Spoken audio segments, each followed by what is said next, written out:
अब 2002 में बिल्कुल दिल दहलाने वाली घटना होती है जिसे गोधरा ट्रेन हादसा के नाम से जाना जाता है। जब ट्रेन में बैठे कार सेवक बहुसंख्यक मुस्लिम समुदाय की जगह से निकल रहे होते हैं तो वहां से वो क्या करते हैं, पूरा का पूरा मुस्लिम समुदाय ट्रेन में आग लगा देता है।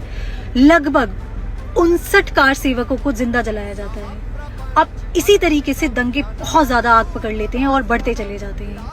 अब यहाँ से सारा केस हाईकोर्ट की निगरानी में चला जाता है। हाईकोर्ट इसको एएसआई को सौंप देता है कि भाई आप बताइए यहाँ पर एक्चुअल में था क्या।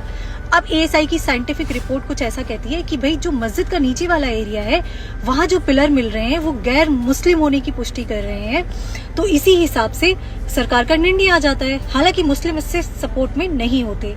अब 30 सितंबर 2010 को हाईकोर्ट इस विवादित जमीन को 3 हिस्सों में बांट देता है कि भाई ठीक है, एक हिस्सा निर्मोही अखाड़ा पे चला जाएगा, दूसरा हिस्सा मुस्लिम जो वक्फ बोर्ड है उसको चला जाएगा और तीसरा रामलला विराजमान को दे दिया जाएगा।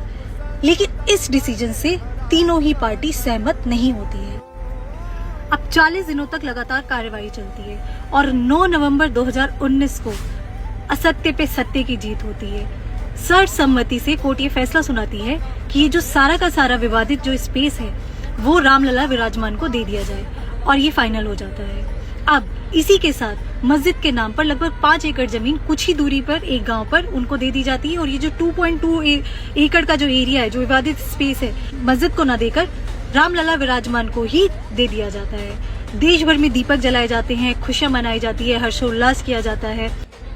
अब 22 जनवरी 2024 को एक ऐसा दिन आता है जहां सदियों पुराने विवाद को एक अध्याय में बदल दिया जाता है और रामलला की प्राण प्रतिष्ठा उनके गर्भगृह में हर्षोल्लास से कराई जाती है। और ये कहानी सिर्फ एक मंदिर की नहीं थी, ये कहानी थी आस्था की, विश्वास की, राजनीति की, कानून की, और जहां जीत हुई है असत्य पे सत्य की।